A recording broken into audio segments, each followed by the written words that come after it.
오늘 우리에게 주신 말씀은 야고보서 1장 19절에서 27절까지의 말씀입니다. 신약성경 372면 야고보서 1장 19절에서 27절까지의 말씀 제가 봉독하도록 하겠습니다. 내 사랑하는 형제들아, 너희가 알지니 사람마다 듣기는 속히 하고 말하기는 더디하며 성내기도 더디하라. 사람이 성내는 것이 하나님의 의를 이루지 못함이라. 그러므로 모든 더러운 것과 넘치는 악을 내버리고 너희 영혼을 능히 구원할 바 마음에 심어진 말씀을 온유함으로 받으라. 너희는 말씀을 행하는 자가 되고 듣기만 하여 자신을 속이는 자가 되지 말라. 누구든지 말씀을 듣고 행하지 아니하면 그는 거울로 자기의 생긴 얼굴을 보는 사람과 같아서 제 자신을 보고 가서 그 모습이 어떠했는지를 곧 잊어버리거니와, 자유롭게 하는 온전한 율법을 들여다보고 있는 자는 듣고 잊어버리는 자가 아니요 실천하는 자니 이 사람은 그 행하는 일에 복을 받으리라. 누구든지 스스로 경건하다 생각하며 자기 혀를 제갈 물리지 아니하고 자기 마음을 속이면 이 사람의 경건은 헛것이라. 하나님 아버지 앞에서 정결하고 더러움이 없는 경건은 곧 고아와 과부를 그 환난 중에 돌보고 또 자기를 지켜 세속에 물들지 아니하는 그것이니라. 아멘. 오늘 본문 말씀은 두 가지 명령과 세 가지 실질적인 실천 사항에 대해서 다루고 있는데요. 두 가지 명령은 다 하나님의 말씀과 관련된 명령입니다. 앞서 18절 말씀은요, 하나님의 진리의 말씀으로 우리를 낳으셨다 이렇게 표현하고 있죠. 그래서 19절부터 21절은 말씀을 듣고 받는 것을 강조하고 있고, 22절에서 27절 말씀은 말씀을 행하는 것을 강조하고 있습니다.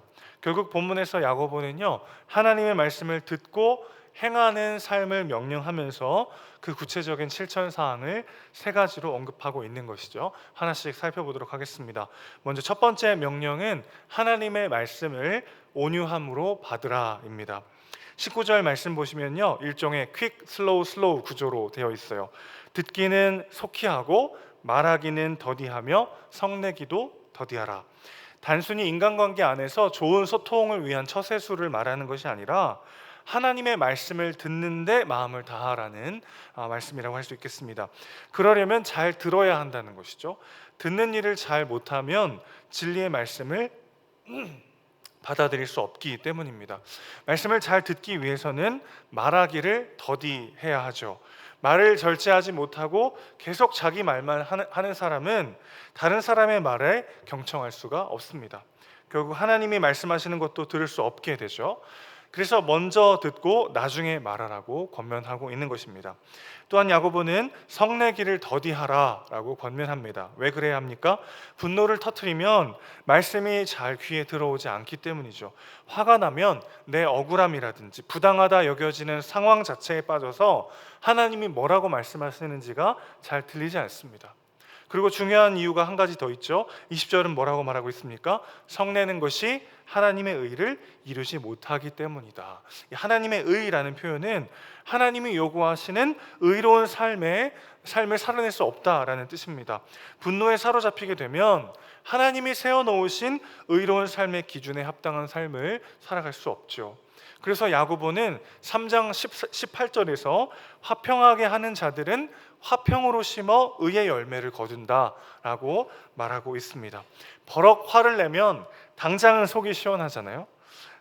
답답하고 지지부진하던 일이 화를 내면 돌아가는 것처럼 보일 때도 있습니다. 그러나 의의 열매는 분노가 아니라 화평을 심어서 거두게 된다고 야고보는 강조하고 있죠.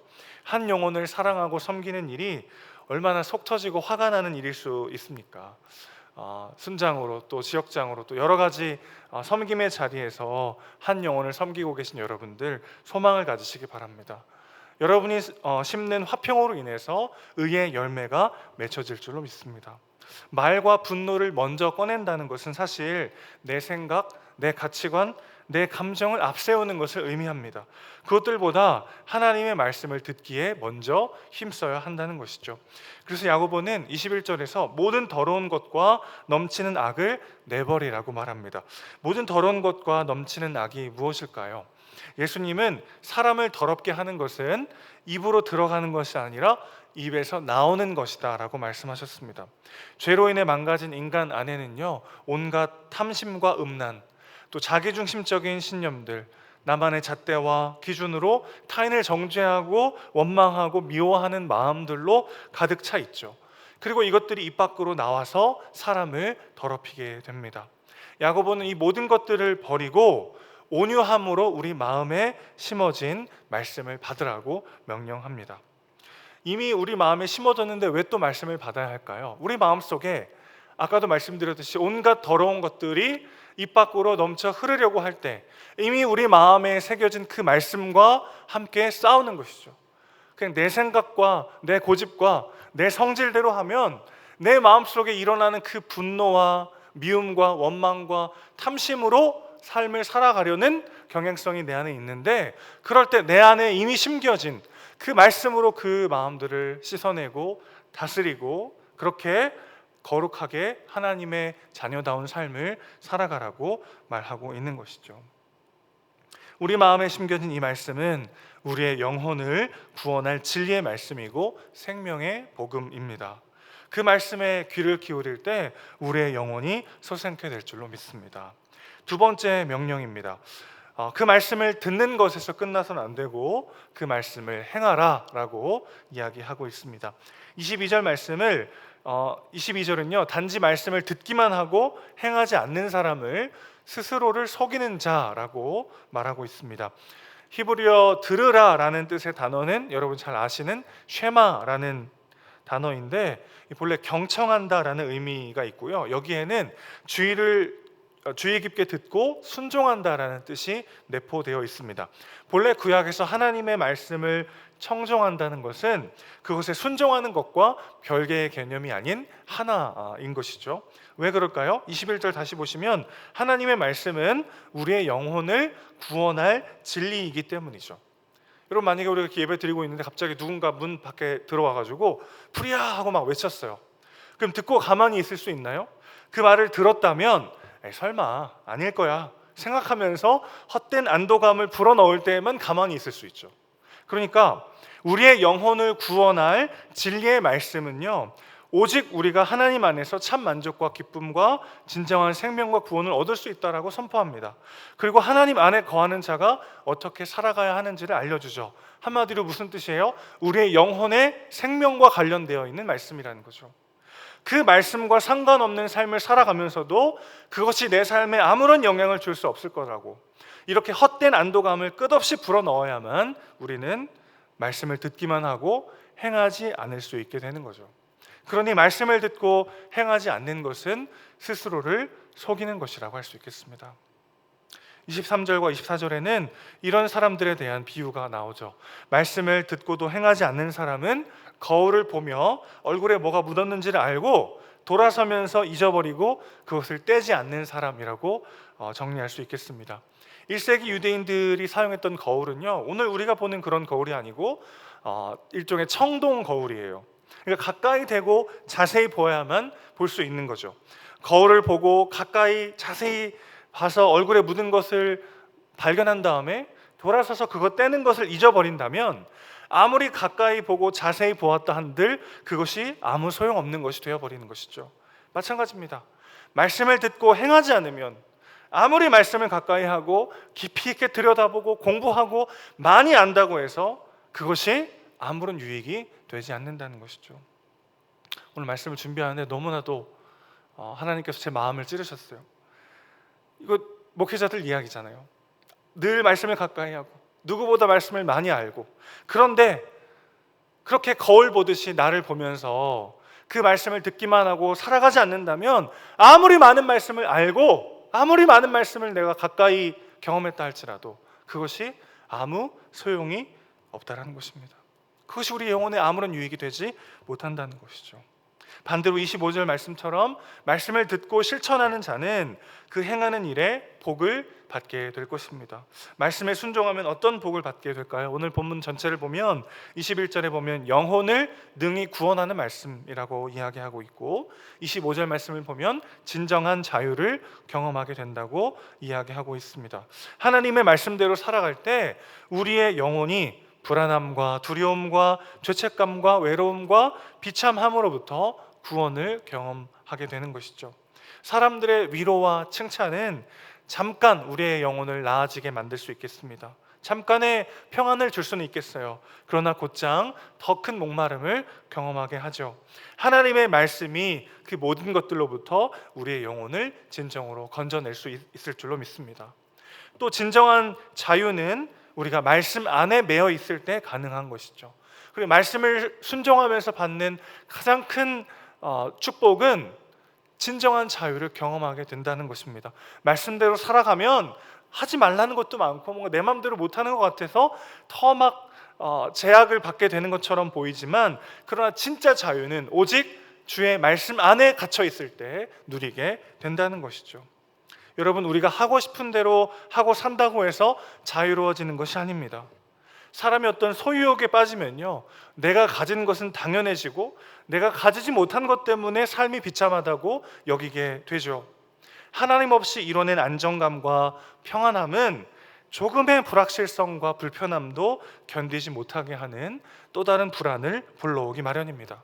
그러니 우리를 자유롭게 하는 온전한 율법을 마음에 새길 때, 그리고 그 말씀대로 살아갈 때 진리가 너희를 자유케 하리라 말씀하신 이 예수님의 약속의 의미를 경험하게 될 줄로 믿습니다. 이렇게 말씀에 순종함으로 구원과 자유를 경험하는 우리 모두가 되시기를 주님의 이름으로 축원합니다.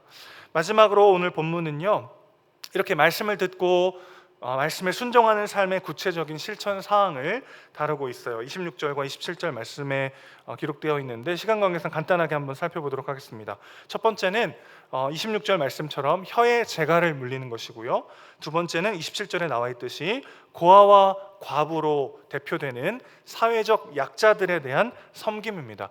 고아와 과부들에 대한 섬김이기 때문에 필연적으로 우리의 재물을 사용할 수밖에 없어요. 그들의 연약함과 부족함을 채우기 위해서는 반드시 나의 소유를 내어 주어야만 가능한 것이죠. 마지막 세 번째는요, 세속에 물들지 않는 삶의 자세를 이야기하고 있습니다. 한마디로 말씀이 구체적으로 적용되어야 하는 세 영역에 대해서 야고보가 강조하고 있는 것이죠. 첫 번째는 어디입니까? 우리의 말입니다. 내가 쓰는 언어는 복음적 언어인가? 우리는 늘 돌아봐야 하는 것이죠. 말씀을 깊이 묵상하고 마음에 새기며 말씀을 실천해서 순종해서 살아내야 되는 구체적 영역이 무엇입니까? 내가 상대방에게 어떤 언어를 쓰고 있는가? 나의 말이 그 사람을 살리는 복음의 언어인가? 그 사람을 죽이는 미움과 정죄의 언어인가를 우리는 돌아봐야 하는 것이죠. 또 한 가지 영역은 무엇이었습니까? 우리의 재물을 어디에다가 무엇을 위해서 사용하고 있는가? 나는 내가 가진 것들을 나를 채우는 일에만 쓰는 것이 아니라 연약하고 부족하고 힘없는 자들을 위하여, 생명을 살리는 일을 위하여 나의 소유를 사용하고 있는가를 돌아보아야만 한다는 것이죠. 왜 그렇습니까? 하나님의 말씀을 마음에 새기고 적용하며 순종하는 삶은 하나님이 사랑하시는 그 영혼들을 향한 마음을 줄 수밖에 없기 때문이죠. 그래서 내가 가진 것으로 나만을 채우는 것이 아니라 그것들을 나누는 삶을 살아가도록 우리를 이끌어 가더라는 것입니다. 마지막 세 번째는 세속에 물들지 않는다는 거죠. 한마디로 어떤 뜻입니까? 우리가 어디에 속한 사람인가를 기억하며 삶 전체를 살아내는 것이죠. 물고기는 바다 속에 살지만 바닷물이 물고기를 침투하진 않습니다. 그렇죠? 우리도 마찬가지죠. 죄악된 세상을 살지만 그 세상을 섬기고 세상에서 빛과 소금의 역할을 감당하지만 그 세상의 죄와는, 세상의 가치관과 세상의 방식과는 구별되는 삶을 살아가야 하는 것이죠. 한마디로 우리의 말과 우리의 소유와 우리의 삶의 태도, 모든 순간 모든 영역에 하나님의 말씀을 적용하고 순종해야 된다고 야고보는 강조하고 있는 것입니다. 말씀을 정리합니다. 오늘 본문은 우리에게 다시 한번 하나님의 말씀을 귀 기울여 듣고 온유한 마음으로 받으라고 말합니다. 그리고 그 말씀이 우리 삶의 모든 영역 속에 적용되도록 깨어서 그 말씀대로 살아가라고 우리를 권면합니다. 그 삶의 방식이 주는 유익은 무엇이었습니까? 우리가 모든 영역에서 조금씩 조금씩 더 자유해지고 진정한 구원을 경험하게 될 것이라는 것입니다. 오늘도 하나님 말씀을 붙잡고 그 말씀을 우리 삶의 모든 영역 속에 적용함으로 이 은혜를 누리시는 저와 여러분 되시기를 주님의 이름으로 축원합니다. 아멘. 기도하겠습니다. 하나님 아버지, 오늘도 우리가 하나님의 말씀을 먼저 듣고 내 생각과 내 판단과 내 경험을 먼저 앞세우지 않고 그렇게 주님과 함께 주님을 위해 걸어가는 오늘 하루가 될 수 있도록 주여 붙잡아 주시옵소서. 우리의 말씀에 대한 지식이 머리에만 남아있지 않게 하시고 삶이 될 수 있도록 우리의 몸과 마음을 주관하여 주시옵소서. 우리의 말과 우리의 소유와 우리의 삶의 영역 전체 가운데 하나님의 말씀이 적용되게 하시고 그렇게 하나님의 자녀답게 하나님 나라의 상속자다운 삶을 살아내는 우리 모두가 되도록 주님 우리의 몸과 마음을 주관하여 주시옵소서. 우리 사랑이시고 주인이신 예수님의 이름으로 기도합니다. 아멘.